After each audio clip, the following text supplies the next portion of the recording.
Hello, नमस्कार. The MPSC classmate या YouTube चॅनलवर तुम्हा सर्वांचं परत एकदा स्वागत आहे. एकंदरीतच आपण MPSC डेली PYQ डोज या नावानं आपण लेक्चर सिरीज बघत आहोत. आणि तुम्ही जर हे लेक्चर फॉलो करत असाल रोज, तर तुम्हाला माहितीच असेल की आपण दररोज 10 प्रश्न 10 PYQs आपण या लेक्चर सिरीजच्या माध्यमातून डिस्कस करतो आहोत. ओके, सो पर डे पर सब्जेक्ट या पद्धतीने आपण डिस्कस करतो.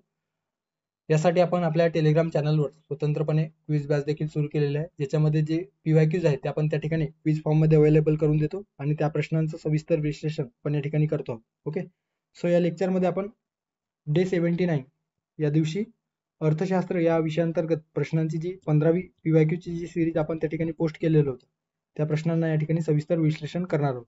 ओके, सो थेट आपण आपल्या लेक्चरला सुरू करूयात.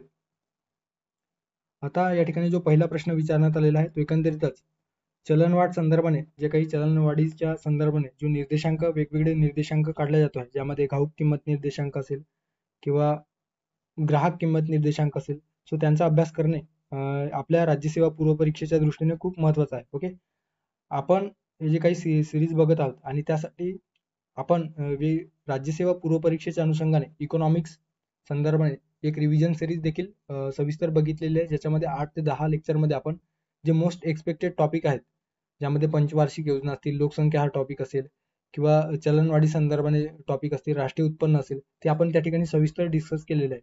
त्या लेक्चर सिरीजची किंवा त्या लेक्चरची वेगळी प्लेलिस्ट देखील आपल्या या युट्यूब चॅनलवर अवेलेबल आहे. ओके, सो त्यामध्ये आपण चलनवाढी संदर्भाने सविस्तर जो काही प्रकरण आहे ते डिस्कस केलेलं आहे. ओके, सो या ठिकाणी या प्रश्नात काय विचारलेलं आहे तर घाऊक किंमत निर्देशांक, ज्याला होलसेल प्राइस इंडेक्स म्हटलं जातो आहे, पुढीलपैकी कोणत्या वस्तूंच्या किमतीचा विचार या WPI मध्ये केला जातो. ओके, असा एकंदरीतच प्रश्न या ठिकाणी राज्यसेवा पूर्व परीक्षा 2019 मध्ये विचारण्यात आलेला आहे. प्राथमिक वस्तू, इंधन गटातील वस्तू, उत्पादित वस्तू, सो कोणत्या वस्तूंचा समावेश या WPI मध्ये केला जातो. ओके, सो घाऊक किंमत निर्देशांक म्हणजे काय, आता त्या ठिकाणी आपण त्या लेक्चरमध्ये सविस्तर बघितलेलं आहे, तरी पण आपण या ठिकाणी थोडक्यात बघूया. तर घाऊक किंमत निर्देशांक म्हणजे काय, तर समजा एखादी कंपनी आहे, ओके, किंवा उद्योग आहे, वस्तू निर्माण करणारी उद्योग आहेत. ओके, या ठिकाणी याला goods factory, okay, so goods factory नाव देऊ. ओके, सो गुड्स फॅक्टरी हे जे काही आहेत ते एकंदरीतच या फॅक्टरीच्या माध्यमातून किंवा या कारखान्यातून जे वस्तू निर्माण केल्या जातात किंवा वस्तूंची जी निर्मिती केली जाते, ते एकंदरीतच मार्केटमध्ये विकण्यासाठी त्याआधी या वस्तू जे आहेत ते ठोक विक्रेत्यांकडून, जे होलसेल प्राइसमध्ये किंवा होलसेल किमतीमध्ये ठोक विक्रेत्यांकडून ते वस्तू परचेस केल्या जातात. ओके, खरेदी केल्या जातात आणि ते ठोक विक्रेते इतर जे काही किरकोळ व्यापारी आहेत, त्या किरकोळ व्यापाऱ्यांना ते जे काही वस्तू आहेत ते एका पर्टिक्युलर रेटमध्ये ते किरकोळ व्यापाऱ्यांना विकत असतो आणि व्यापारी नंतर ते जे काही वस्तू आहेत ते कस्टमर किंवा कंझ्युमरना, जे ग्राहक आहेत त्यांना ते विकत असतात. ओके, सो अशा पद्धतीने एकंदरीत जी संरचना आहे ती आपल्याला दिसून येतो. ओके, हे जे काही वस्तू निर्माण उद्योजक आहेत, हे वस्तू निर्माण उद्योजक किंवा उद्योग, या उद्योगातून जे काही तयार झालेले वस्तू आहेत ते वस्तू या ठिकाणी ठोक विक्रेत्यांना विकला जातो आणि ठोक विक्रेत्यांच्या माध्यमातून जे काही इतर किरकोळ व्यापारी आहेत, ते किरकोळ व्यापाऱ्यांना त्या वस्तूंचा पुरवठा केला जातो आणि त्या वस्तू नंतर बाजारामध्ये येत असतात आणि कंझ्युमर त्या वस्तू घेत असतात. ओके, सो हे जे काही वस्तू आहेत ते जेव्हा ठोक विक्रेत्यांना विकल्या जातो आहे किंवा ठोक विक्रेत्याची वस्तू खरेदी करत असतात आणि त्यानुसार जेव्हा ज्या किमतीमध्ये ते वस्तू खरेदी करत असतात आणि त्या किमतीनुसार जेव्हा किंमत निर्देशांक काढला जातो, तर त्यालाच WPI म्हणलं जातो आहे. Okay, so wholesale price index, कारण हे होलसेल भावामध्ये काढलेलं इंडेक्स असते. ओके, आता हे होलसेल प्राइस इंडेक्स आपल्याला या ठिकाणी होलसेल भावामध्ये काढलेलं इंडेक्स आपल्याला दिसून येतो जेव्हा हे जे काही ठोक व्यापारी आहेत ते किरकोळ व्यापाऱ्यांना जेव्हा ज्या भावात ते वस्तू विकल्या जातो किंवा विकत असतात आणि त्या किमतीनुसार जेव्हा निर्देशांक काढला जातो आहे, तर त्याला आपण कंझ्युमर प्राइस इंडेक्स म्हणत असतो. Okay, CPI. Okay, so consumer price index. So अशा पद्धतीने दोन इंडेक्सचा अभ्यास आपण या किंमत वाढ किंवा चलनवाढीच्या प्रकरणामध्ये आपण करत असतो. ओके, सो या ठिकाणी आपल्याला होलसेल प्राइस इंडेक्स संदर्भाने विचारण्यात आलेला आहे.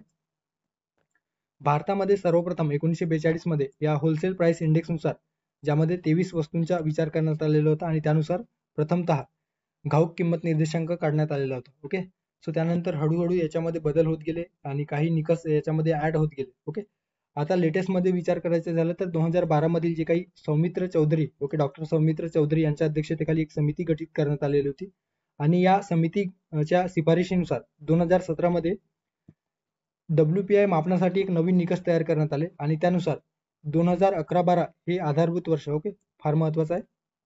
WPI साठी आधारभूत वर्ष कुठला घेतला जातो अशा पद्धतीने प्रश्न विचारला जातो.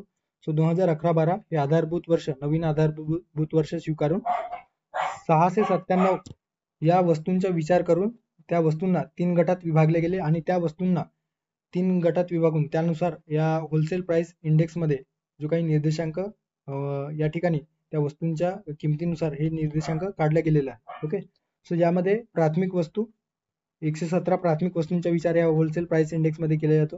त्यानंतर इंधन आणि ऊर्जा गटातील 16 वस्तूंचा समावेश या ठिकाणी केला जातो. त्यानंतर उत्पादित जे काही वस्तू आहेत, ओके, जे डायरेक्ट उद्योग आहेत त्या उद्योगातून जे उत्पादित वस्तू तयार होतात आणि ते मार्केटमध्ये विकल्या जातात. सो असे 564 वस्तूंचा समावेश या घाऊक किंमत निर्देशांकामध्ये केला जातो. एकंदरीत या ठिकाणी वेटेज किती आहे ते देखील दिलेलं आहे, ते तुम्ही वाचू शकता.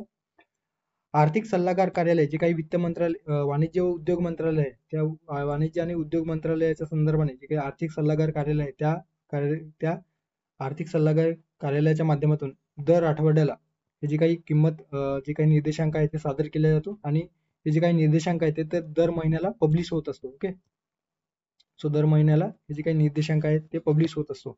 यामध्ये फक्त वस्तूंचा विचार केला जातो. ओके, सो खूप महत्वाचा पॉईंट आहे. या WPI मध्ये फक्त वस्तू गटांचा विचार केला जातो, सेवांचा विचार या ठिकाणी केला जात नाही. सो लक्षात ठेवा. वेअर ॲज जे काही CPI आहे, कन्झ्युमर प्राइस इंडेक्स मध्ये सेवांचा अर्थात वस्तू आणि सेवांचा विचार केला जातो.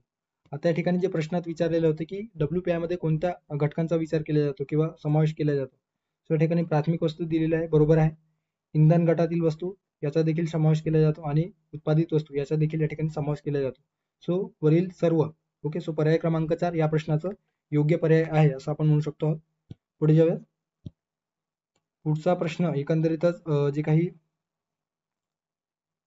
किंमत अवमूल्यना संदर्भाने एकंदरीत आंतरराष्ट्रीय स्तरावर जेव्हा आपल्या रुपयाची घसरण किंवा एकंदरीतच आपले जे काही रुपयाचे मूल्य घसरणे किंवा वधारणे हा जो काही शब्द प्रयोग केला जातो, सो त्या अनुषंगाने या ठिकाणी प्रश्न विचारला गेलेला आहे आणि इंटरनॅशनल ट्रेड जे काही आंतरराष्ट्रीय व्यापार आहे त्या संदर्भाने प्रश्न विचारला गेलेला आहे. ओके, सो कर सहाय्यक मुख्य परीक्षा 2017 मध्ये विचारण्यात आलेला प्रश्न. 5 जून 1966 रोजी भारतीय रुपयाचे किती टक्क्यांनी अवमूल्यन करण्यात आले अशा एकंदरीत प्रश्न आहे. ओके, 33.5%, 17.5%, 19.5% की 36.5%. ओके, आता रुपयाचे मूल्यन जे आहे, रुपयाचे जे काही अवमूल्यन आहे ते साधारणतः 2 प्रकारे होत असतो. एक जाणून एखाद्या रुपयाचे जे काही एखाद्या वेळेत एखाद्या अडचणीच्या परिस्थितीमध्ये गव्हर्नमेंट रुपयाचे जे काही मूल्य आहे ते इंटरनॅशनल जे काही करन्सीज आहेत त्या तुलनेत ते कमी करत असतं किंवा त्याचे जे काही मूल्य आहे ते कमी केले जात आहे. तर त्याला आपण डायरेक्ट म्हणजे सरकारद्वारे केलेले रुपयाचे अवमूल्यन अशा पद्धतीने त्याला आपण म्हणत असतो. आणि एकंदरीतच जेव्हा आंतरराष्ट्रीय व्यापारामध्ये जेव्हा चढ उतार होत असतात आणि त्यामुळे जेव्हा रुपयाचे मूल्य घसरत असते तर त्याला आपण रुपयाचे घसरणे किंवा घसरण म्हणत असतो. ओके, सो आतापर्यंत साधारणतः 3 वेळा रुपयाचे अवमूल्यन करण्यात आलेलं आहे. ओके, सो काही जे काही परिस्थिती आहेत ते या 3 वेळा रुपयाचे अवमूल्यन करण्यासाठी रिस्पॉन्सिबल आहे. ज्यामध्ये सर्वात आधी नुकत्याच इंडिपेंडेंट झालेल्या भारताला 1949 मध्ये जी काही नवीन जन्माला आलेले जे काही भारत आहे, ओके, स्वतंत्र भारत, त्यासाठी जास्त प्रमाणामध्ये निधीची आवश्यकता होती आणि अशा वेळेस निधी उभारण्यासाठी सर्वात आधी आपण रुपयाचे अवमूल्यन किंवा निधीची कमतरता असल्याने सर्वात आधी 1949 मध्ये भारतीय रुपयाचे मूल्य कमी करण्यात आलेले होते. ओके, 26 सप्टेंबर 1949 या दिवशी अमेरिकन डॉलरच्या तुलनेत, ओके, फक्त अमेरिकन डॉलरच्या तुलनेत जे काही रुपयाचे अवमूल्यन आहे पहिल्यांदा कमी करण्यात आले होते 30.5%. ओके, सो 30.5% इतक्या टक्क्यांनी रुपयाचे अवमूल्यन करण्यात आलेले होते. त्यानंतर 1966 मध्ये चीन आणि पाकिस्तान युद्धाच्या वेळेस रुपयाचे अवमूल्यन झाल्याचे आपल्याला दिसून येतो, ज्यामध्ये 36.5% हे जे काही अवमूल्यन आहे ते 6 जून 1966 करण्यात आलेले होते, जे आपल्या प्रश्नात विचारलेलं आहे. तर लक्षात घ्या 36.5%. सो पर्याय क्रमांक 4 या प्रश्नाचा योग्य पर्याय असणार आहे 36.5. त्यानंतर 1991 मध्ये आर्थिक संकट आपल्या देशावर ओढवलेलं होतं. ओके, सो आर्थिक संकटाच्या वेळेस जुलै 1991 मध्ये ज्यामध्ये आपण इकॉनॉमिक रिफॉर्म घडवून आणलेलं होतं, त्यामध्ये आपण आपला जो काही रुपया आहे त्याचं मूल्य घसरलेलं होतं. ओके, आणि त्यासाठी आपण अवमूल्यन घडवून आणलेलं होतं. सो अशा पद्धतीने साधारणतः 21% जी काही अवमूल्यनाची जी काही टक्केवारी आहे ते त्या 1991च्या आर्थिक अरिष्टाच्या वेळेस आपण भारतीय रुपयामध्ये अवमूल्यन झाल्याचं आपल्याला या ठिकाणी दिसून येत आहे. ओके, सो पर्याय क्रमांक 4 या प्रश्नाचा योग्य पर्याय असणार आहे. पुढे जाऊया. आता पुढचा एकंदरीत प्रश्न या ठिकाणी प्रत्यक्ष विदेशी गुंतवणूक अर्थात FDI. Okay, so foreign direct investment संदर्भाने प्रश्न विचारला गेलेला आहे. कंबाईन गडब पूर्व परीक्षा 2022 मध्ये विचारण्यात आलेला प्रश्न. सन 2017-18 मध्ये भारतातील सर्वाधिक प्रत्यक्ष विदेशी गुंतवणूक 23.6% या क्षेत्रात होती, अशा पद्धतीने या ठिकाणी प्रश्न विचारण्यात आलेला. ओके, सो 2017-18 मध्ये कोणत्या क्षेत्रामध्ये सर्वाधिक विदेशी गुंतवणूक प्राप्त झालेलं होतं? ओके, प्रत्यक्ष विदेशी गुंतवणूक संप्रेषण सेवा, वस्तू निर्माण सेवा, किरकोळ आणि घाऊक व्यापार सेवा की वित्तीय सेवा. ओके, आता या ठिकाणी या प्रश्नाचा योग्य पर्याय आहे पर्याय क्रमांक 1 संप्रेषण सेवा. आता अलीकडे जर आपल्याला विचारलं की एकंदरीतच अलीकडच्या आकडेवारीनुसार साधारणतः 22-23च्या आकडेवारीनुसार आपण जर विचार केला तर देशामध्ये FDIचा जो काही प्रवाह आहे फॉरेन डायरेक्ट इन्व्हेस्टमेंटचा तो $17.96 अब्ज इतका राहिलेला आहे. सर्वाधिक FDI कोणत्या देशातून भारताला प्राप्त झालेलं तर मॉरिशस 26%, त्यानंतर सिंगापूर, त्यानंतर USA, नेदरलँड आणि जपान. ओके, सो हे पाच देश लक्षात ठेवा. सर्वात आधी मॉरिशस, त्यानंतर सिंगापूर आणि USA. ओके, सो हे तीन देश तरी किमान लक्षात ठेवा. मॉरिशस मधून 26% FDI, एकूण FDI पैकी 26% FDI फक्त मॉरिशस या देशाकडून प्राप्त झालेला आहे. आता कोणत्या राज्यामध्ये सर्वाधिक FDI प्राप्त झालेला आहे तर महाराष्ट्रामध्ये 29%, त्यानंतर आहे कर्नाटक 24%, त्यानंतर आहे गुजरात. ओके, सो हे 3 राज्य लक्षात ठेवू शकता, महाराष्ट्र, कर्नाटक आणि गुजरात. ओके, त्यानंतर दिल्ली आणि तामिळनाडू. आता कुठल्या सेक्टरमध्ये हे जे काही FDI आहे ते सर्वाधिक प्राप्त झालेलं आहे तर सेवा क्षेत्रामध्ये जे वेगवेगळे सेवा आहेत ज्यामध्ये बँकिंग असेल, फिनटेक संदर्भात जे सेवा असतील, नॉन फिनटेक असेल किंवा नॉन बँकिंग सर्व्हिसेस असतील, आउटसोर्सिंग असेल. ओके, तर त्यामध्ये त्या सेवांमध्ये जवळपास एकूण FDIच्या 16% या सेवा क्षेत्रामध्ये FDI प्राप्त झाल्याचे आपल्याला या ठिकाणी दिसून येतो आहे. सोबत त्यानंतर जे काही आहे ते संगणक आणि सॉफ्टवेअर आणि हार्डवेअर या क्षेत्रामध्ये ते प्राप्त झालेलं आहे. ट्रेडिंगमध्ये 6%, दूरसंचार क्षेत्रामध्ये 6% प्राप्त झालेला आहे. ओके, ऑटोमोबाईल सेक्टरमध्ये 5%. सो अशा पद्धतीने या ठिकाणी 2022-23च्या आकडेवारीनुसार तुम्ही जी काही आकडेवारी आहे ते लक्षात ठेवू शकता. ओके, किंवा स्क्रीनशॉट घेऊ शकता. परीक्षेच्या वेळी हे जे काही एकदा आपल्या नजरेखालून किंवा आपल्या डोळ्याखालून जर गेलेलं असेल तर कदाचित जर ऑप्शनमध्ये एखादा पर्याय आला तर आपण एलिमिनेटच्या माध्यमातून किंवा एलिमिनेशनच्या माध्यमातून सॉल्व्ह करू शकतो. ओके, पुढे जाऊया. आता या ठिकाणी जो प्रश्न विचारण्यात आलेला आहे तो एकंदरीतच PPP. ओके, आता सर PPP म्हणजे काय तर पब्लिक प्रायव्हेट पार्टनरशिप अशा पद्धतीने या ठिकाणी यावर प्रश्न विचारण्यात आलेला आहे. कर सहाय्यक मुख्य परीक्षा 2022 मध्ये विचारण्यात आलेला प्रश्न. बांधा, चालवा आणि हस्तांतरित करा. ओके, BOT हे धोरण कधीपासून सुरू झाले अशा पद्धतीने या ठिकाणी प्रश्न विचारण्यात आलेला. आता पब्लिक प्रायव्हेट पार्टनरशिप म्हणजे काय तर थोडक्यात PPP मॉडेल म्हटलं जात आहे. सो गव्हर्नमेंटला एखादा प्रकल्प उभा करायचा आहे. ओके, समजा रस्ते बांधायचा आहे महाराष्ट्रामध्ये, एखादा रस्ते प्रोजेक्ट राबवायचा आहे. सो अशा वेळेस काय करेल तर गव्हर्नमेंट एखाद्या प्रायव्हेट फर्मला किंवा प्रायव्हेट लिमिटेड कंपनीला त्या संदर्भाने टेंडर देईल. ओके, सो आता national highway authority of India NHAI या कंपनीला गव्हर्नमेंट पर्टिक्युलर समजा ज्या किती अंतराचे रोड बांधायचे त्या पद्धतीने एक टेंडर काढून गव्हर्नमेंट त्या कंपनीकडे हस्तांतरित करेल आणि यासाठी गव्हर्नमेंट त्यांना वेगळे काही जे काही फंड आहेत ते फंड वगैरे देणार नाही, तर national highway authority of India हे स्वतःचे जे काही फंड आहेत त्या फंडच्या माध्यमातून आधी रस्ते तयार करेल. ओके, सो महाराष्ट्रामध्ये ज्या पद्धतीने जितकं अंतर गव्हर्नमेंटनं ठरवलेलं आहे आपल्या प्रकल्पामध्ये तिथपर्यंत ते अंतर जे काही नॅशनल अथॉरिटी ऑफ इंडिया आहे ते बांधेल आणि त्यामध्ये नंतर ते टॅक्स उभा करेल. टॅक्स इन द सेन्स त्या ठिकाणी टोल लावतील. ओके, जे आपण टोल भरतो तर त्या टोल भरण्याचा एक बेस्ट एक्झाम्पल म्हणून आपण या PPP मॉडेलकडे बघू शकतो. ओके, सो त्यामध्ये वेगवेगळ्या ठिकाणी ज्या ठिकाणी या नॅशनल हायवे अथॉरिटी ऑफ इंडियाने जे रोड किंवा रस्ते बांधलेले आहेत त्या रस्त्यामध्ये जे वाहन आहे त्या वाहनांकडून टोल आकारेल आणि अशा पद्धतीने त्यांना जो काही रस्ते बांधण्यासाठी जो काही खर्च आलेला आहे तो खर्च या माध्यमातून टोलच्या माध्यमातून ते वसूल करेल आणि हे जे काही एका पर्टिक्युलर पिरियडसाठी ओके सुरुवातीला आधी ते बांधतील अर्थात बिल्ड करतील ओके सो बिल्ड केल्याच्या नंतर ते ऑपरेट करतील ऑपरेट हे गव्हर्नमेंट ठरवेल किती कालावधीसाठी अर्थात 20 वर्ष साधारणतः दिला जातो आहे ओके सो 20 वर्षासाठी हे जे काही टोल आकारण्याचा जो काय कार्यक्रम आहे ते या नॅशनल हायवे अथॉरिटी ऑफ इंडियाकडे राहील ओके त्यानंतर गव्हर्नमेंट ते आपल्याकडे हस्तांतरित करण्यास सांगेल त्यानंतर यांचा जो काही खर्च आहे रस्ते बांधण्यासाठी जो लागलेला खर्च आहे तो पूर्ण झाल्याच्या नंतर तो भरून निघाल्याच्या नंतर हे जे काही रस्ते आहेत तो एकंदरीतच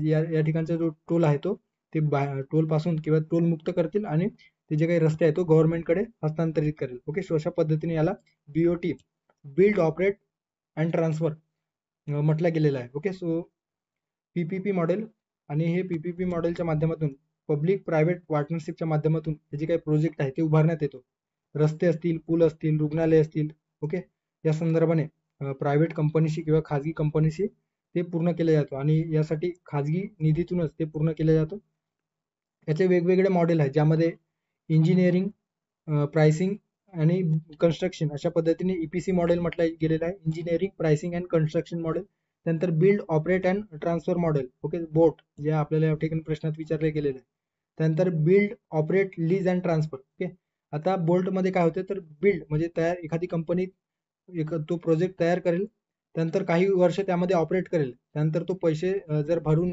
निघाला तर त्यानंतर ते एखाद्या दुसऱ्या कंपनीला लीजवर देईल त्यानंतर लीज नंतर ते जर कंपनी दुसरी कंपनी आहे त्याला फायदा झाला किंवा फायदा झाला नाही तर गव्हर्नमेंट ठरवेल त्या पद्धतीने ते जे काही प्रकल्प आहे ते आपल्याकडे ट्रान्सफर करायला सांगेल ओके सो त्याला बोल्ट म्हटलं गेलेलं आहे त्यानंतर आहे hybrid annuity model okay so असे वेगवेगळे मॉडेल आहेत आता या ठिकाणी बांधा चालवा आणि हस्तांतरित करा बीओटी हे जे काही मॉडेल आहे ते सर्वप्रथम 1995 मध्ये अर्थात 1991च्या रिफॉर्म्स नंतर हे जे काही पीपीपी मॉडेल आहे ते स्वीकारण्यात आलेलं होतं सो सर्वात आधी बीओटी मॉडेलचा वापर 1995 मध्ये करण्यात आलेला आहे ओके सो या ठिकाणी तेच विचारलेलं होतं की बीओटी हे जे काही धोरण आहे ते कधीपासून सुरू झालेलं आहे सो पर्याय क्रमांक 3 1995 या प्रश्नाचा योग्य पर्याय असणार ओके होप सो तुम्हाला हे समजलेलं असेल पुढचा प्रश्न एकंदरीत योजनेसंदर्भात या ठिकाणी विचारला गेलेला आहे आणि सर्वात महत्वाचं म्हणजे आपण हे जे काही प्रश्न घेत आहोत ते एकंदरीतच आता जी काही राज्यसेवा पूर्व परीक्षा आहे आणि कंबाईन पूर्व परीक्षा आहे त्या अनुषंगाने जे कदाचित प्रश्न रिपीट होण्याची शक्यता आहे किंवा त्या बेसवर एखादा प्रश्न फॉर्म केले जाण्याची शक्यता आहे सो असे मोस्ट एक्सपेक्टेड प्रश्न जर आले तर आपण ते सॉल्व्ह हवा याच पद्धतीने आपण जे काही प्रश्न या ठिकाणी बघत आहोत ओके किंवा ते पीवायक्यूज आपण या ठिकाणी सविस्तर अनालाइज करत आहोत आता राज्यसेवा मुख्य परीक्षा 2013 मध्ये विचारण्यात आलेला प्रश्न खालीलपैकी कोणती योजना ग्रामीण लोकांसाठी आरोग्य प्राथमिक शिक्षण पिण्याचे पाणी निवारा आणि ग्रामीण सडक या 5 क्षेत्रांचा विकास यावर भर देते अशा पद्धतीने प्रश्न विचारला गेलेला आहे जवाहर ग्राम समृद्धी योजना त्यानंतर आहे प्रधानमंत्री ग्रामोदय योजना स्वर्ण जयंती ग्राम स्वराज्य योजना संजय गांधी निराधार योजना ओके सो कोणत्या योजनेअंतर्गत ग्रामीण भागातील जे काही पायाभूत सुविधा आहेत त्यावर विकास घडवून आणण्यासाठी प्रकल्प कोणत्या योजनेअंतर्गत उभारण्यात आलेला आहे ज्यामध्ये पिण्याचे पाणी असतील आरोग्याच्या जे काही सुविधा असतील प्राथमिक शिक्षणाच्या सोयी असतील त्या संदर्भाने ठिकाणी प्रश्न विचारला गेलेला आहे ओके सो ती योजना आहे प्रधानमंत्री ग्रामोदय योजना ओके आता प्रधानमंत्री ग्रामोदय योजना काय तर ग्रामीण भागातील किंवा ग्रामीण भागामध्ये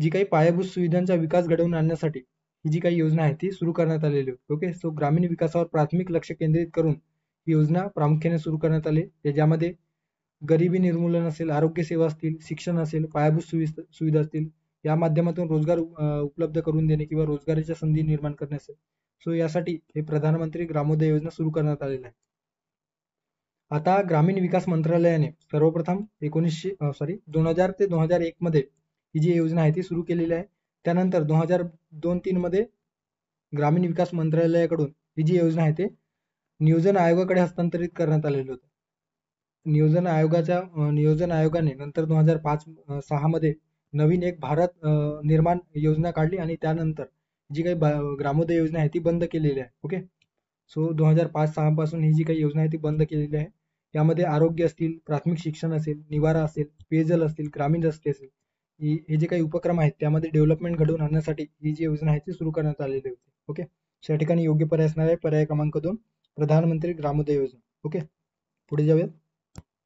त्यानंतर पुढचा जो प्रश्न आहे तो एकंदरीतच पंचवार्षिक योजनेसंदर्भाने या ठिकाणी प्रश्न विचारला गेलेला आहे. ESO पूर्व परीक्षा 2016 मध्ये विचारण्यात आलेला प्रश्न. ही 12वी पंचवार्षिक योजनेचे मुख्य लक्ष्य होते किंवा लक्ष्य आहेत अशा पद्धतीने विचारला गेलेला आहे. वास्तव जीडीपी अर्थात रियल जीडीपी वृद्धी दर 8% राखणे.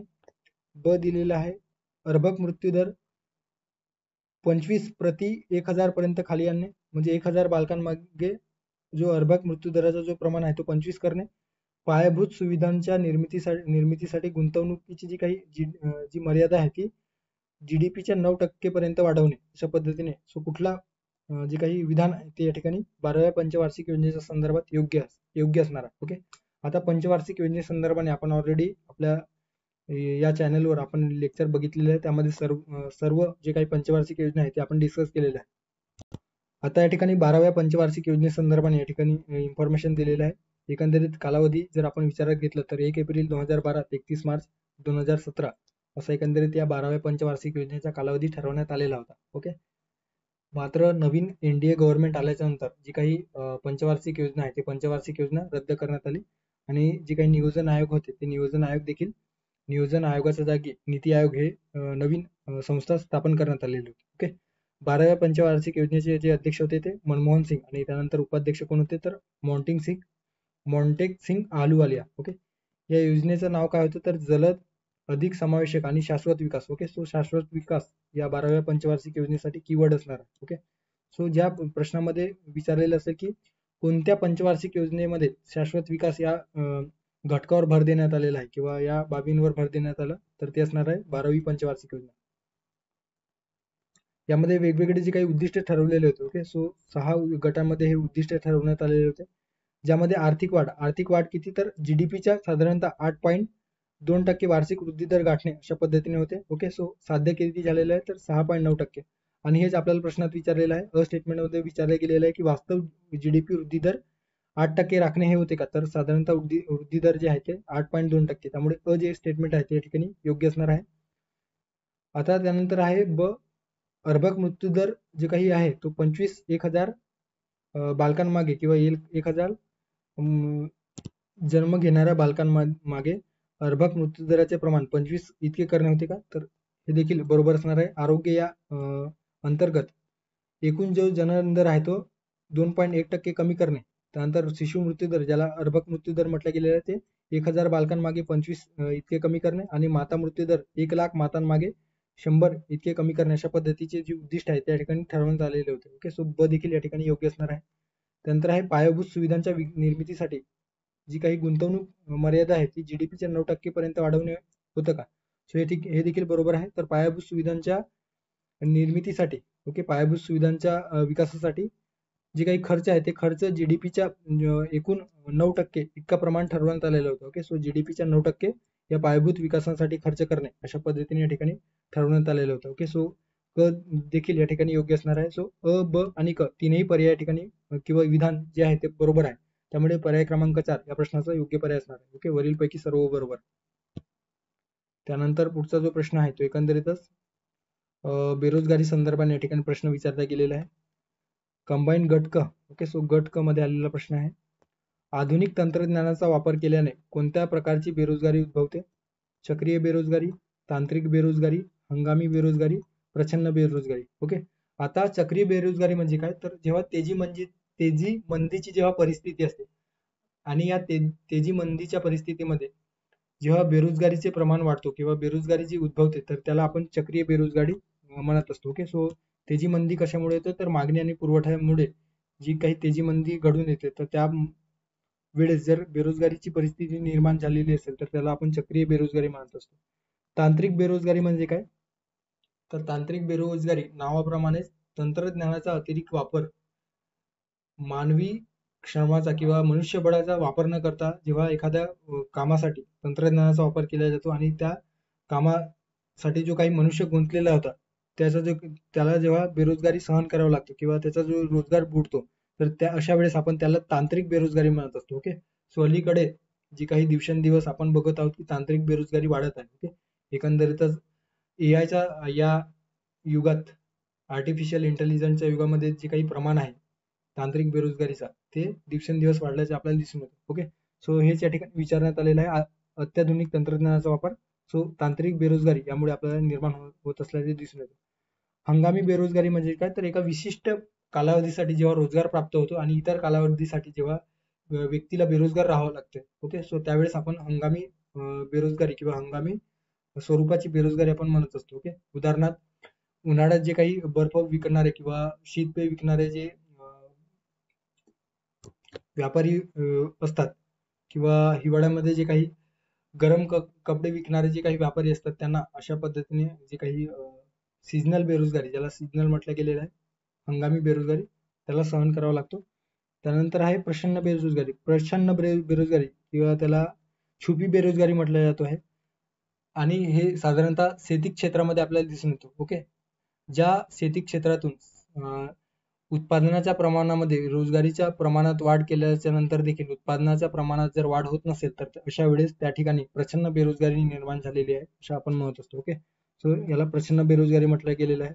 आणि तेच या ठिकाणी डिस्कस केलेलं आहे. तांत्रिक बेरोजगारी, तंत्रज्ञानाच्या बदलामुळे जी बेरोजगारी निर्माण होते. चक्रीय बेरोजगारी, तर व्यापार चक्रामुळे. ओके, सो तेजीच्या आणि मंदीच्या परिस्थितीमुळे जी बेरोजगारी निर्माण होते, त्याला जी काही चक्रीय बेरोजगारी म्हणत असतो. ओके, सो बेरोजगारीचे प्रकार: ग्रामीण बेरोजगारी, शहरी बेरोजगारी. ओके, ग्रामीण बेरोजगारीमध्ये हंगामी बेरोजगारी आणि छुपी किंवा प्रचंड बेरोजगारी, तर शहरी बेरोजगारीमध्ये सुशिक्षित बेरोजगारी आणि औद्योगिक बेरोजगारी, अशा पद्धतीने हे जे काही प्रकार आहेत ते आपल्याला या ठिकाणी दिसून येत आहे. ओके, सो हे तुम्ही नंतर वाचून घ्या. पुढे जाऊयात. पुढचा प्रश्न जो आहे तो एकंदरीतच दारिद्र्य संदर्भाने, जी काही रंगराजन समिती आहे त्या संदर्भाने प्रश्न विचारण्यात आलेला आहे. रंगराजन समिती 2014 नुसार 2011-12 साठी दारिद्र्य रेषेची व्याख्या शहरी भागासाठी रुपये डॅश व ग्रामीण भागासाठी रुपये डॅश दरडोई दिवशी म्हणजे पर डे अशा पद्धतीने या ठिकाणी विचारले गेलेले आहे. ओके, सो पर डे जो काही दारिद्र्य निकष ठरवण्यात आलेला होता रंगराजन समितीच्या द्वारे, ते कोणते होते? ओके, एसटीआय मुख्य परीक्षा म्हणजे 2022च्या एसटीआय मुख्य परीक्षेत विचारलेला प्रश्न. 47 आणि 39 रुपये, म्हणजे शहरी भागासाठी 47 आणि ग्रामीण भागासाठी 39 प्रतिदिन दरडोई खर्च होता काय?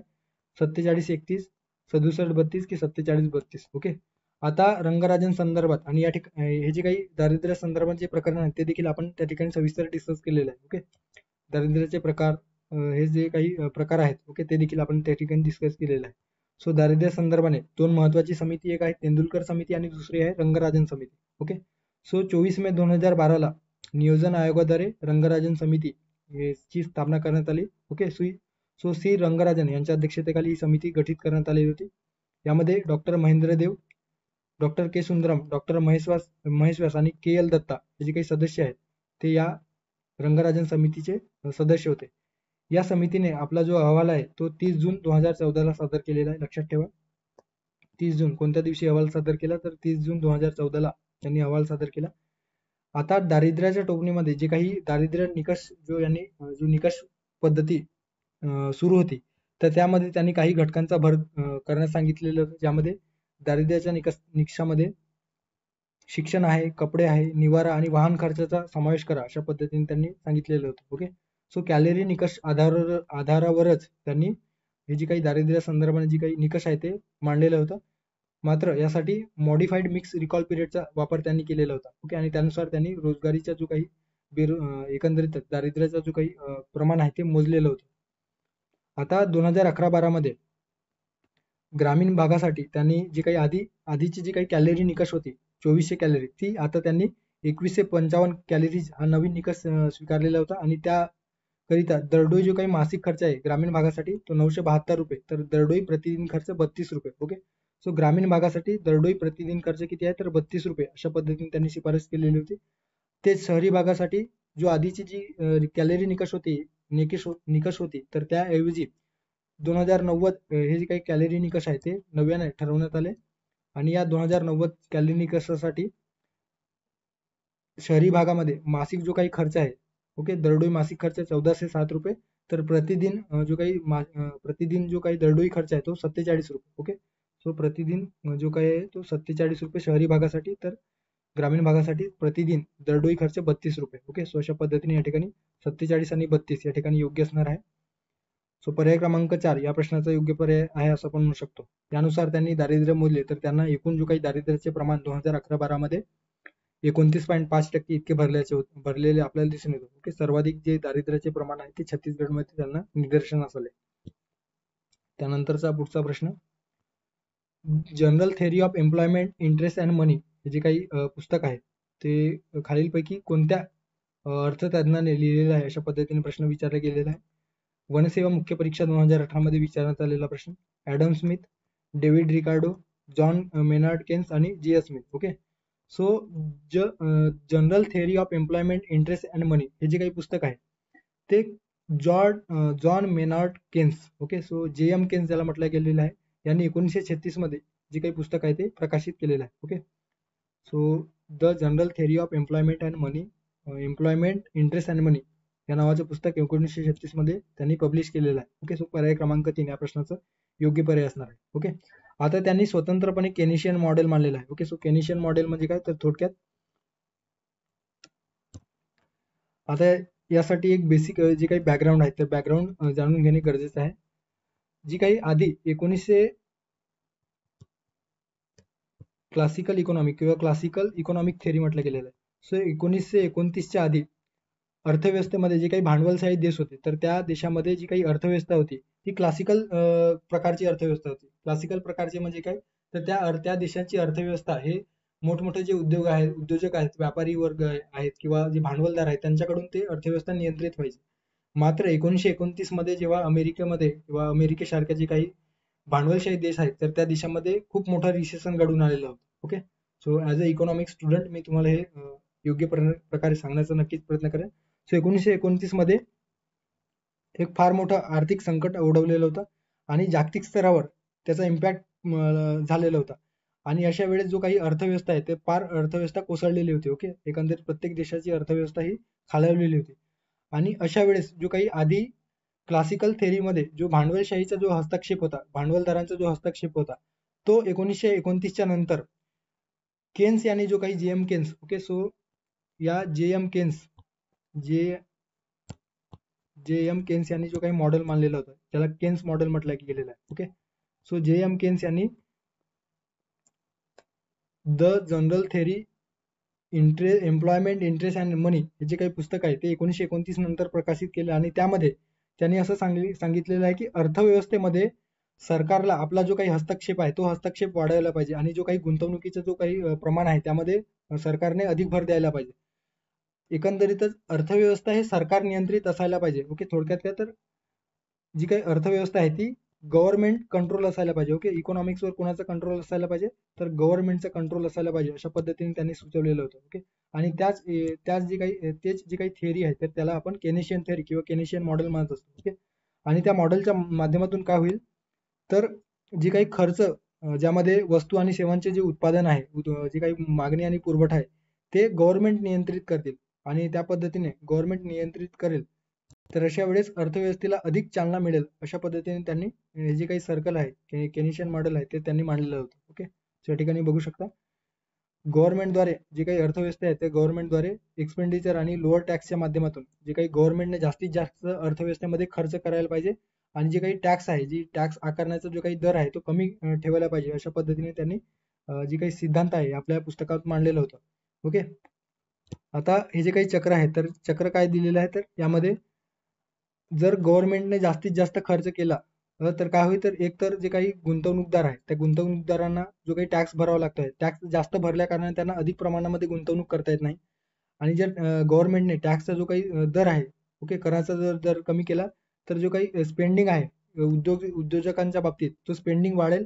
ओके, आणि एकंदरीतच इन्क्रीज डिमांड मार्केटमध्ये जी काही वस्तू आहे त्या वस्तू व सेवांचं प्रोडक्शन जास्त झाल्या कारणानं मार्केटमध्ये जी काही वस्तू व सेवांची जी मागणी वाढेल, मागणी वाढल्यामुळे काय तर प्रोडक्शनला अर्थात उत्पादनाला चालना मिळेल, उत्पादनाला चालना मिळून त्याचे सप्लाय वाढेल आणि ओके, आणि उत्पादनाला एकंदरीतच चालना मिळाली तर उत्पादन वस्तू आणि सेवांचे उत्पादन घडवून आणण्यासाठी मजूर वर्ग लागेल किंवा लेबर जे आहेत त्यांची आवश्यकता भासेल आणि अशा वेळेस जास्तीत जास्त जे काही एम्प्लॉयमेंट आहे ते जनरेट करता येईल. ओके, यामुळे जी काही पर्चेसिंग जी काही पॉवर आहे, ओके, मजुरांना रोजगार प्राप्त झाल्याने त्यांचा जो काही खर्च करण्याची जी प्रवृत्ती आहे एकंदरीतच जीवनावश्यक घटक असतील आणि इतर बाकीच्या गोष्टीमध्ये, तर त्यामध्ये खर्च करण्याची जी काही प्रवृत्ती आहे ती वाढेल आणि जास्तीत जास्त ते खर्च करतील मार्केटमध्ये येऊन. ओके, सो त्यानंतर जी काही हे सर्कल आहे ते अशा पद्धतीने चालत राहील असे त्यांनी जी काही सिद्धांत आहेत तर त्या सिद्धांतानुसार या ठिकाणी जे काही जॉन मेनार्ड केन्स आहे त्यांनी स्पष्ट केलेलं होतं. ओके, सो त्यालाच आपण या ठिकाणी जे केन्स थिअरी किंवा केनेशियन क्रांती म्हटलं गेलेलं आहे. ओके, सो पर्याय क्रमांक 3 या ठिकाणी योग्य पर्याय असणार आहे. Okay, John Maynard Keynes. त्यानंतर या ठिकाणी शेवटचा प्रश्न असणार आहे, खालील योग्य विधाने ओळखा. एसटीआय मुख्य परीक्षा 2014 मध्ये विचारण्यात आलेला प्रश्न. अ, व्याज देणे हा महसुली योजना बाह्य खर्च आहे.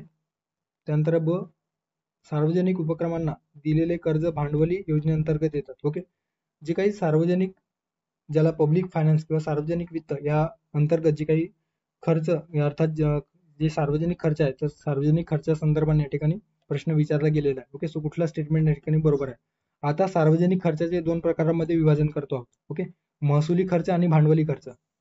सो महसुली खर्चामध्ये कशाचा समावेश होतो, जेव्हा शासकीय खात्यांवर किंवा विविध सेवांवर जेव्हा सरकार खर्च केला जातो. ओके, सो त्याला महसुली खर्च म्हटलं गेलेला आहे. ओके, शासनाचा प्रशासकीय खर्च असेल, शासकीय कर्मचाऱ्यांचे पगार व भत्ते फेडण्यासाठी असतील, निवृत्ती वेतना संदर्भाने गव्हर्नमेंट खर्च करत असतील, वैद्यकीय सेवांच्या बाबतीत असतील, सार्वजनिक आरोग्यांच्या बाबतीत असेल. सो हे जे काही खर्च आहे त्याला महसुली खर्च म्हटलं गेलेला आहे. आणि देशामध्ये जेव्हा वेगवेगळ्या प्रकल्पांसाठी किंवा प्रकल्प उभारण्यासाठी जेव्हा गव्हर्नमेंट खर्च करत असतं तर त्याला भांडवली खर्च म्हटलं गेलेला आहे. ओके, त्यामध्ये राज्य व इतर जे काही कंपन्या आहेत त्यांना दिलेले कर्ज. ओके, सो त्याचा समावेश भांडवली कर्जामध्ये केला जातो.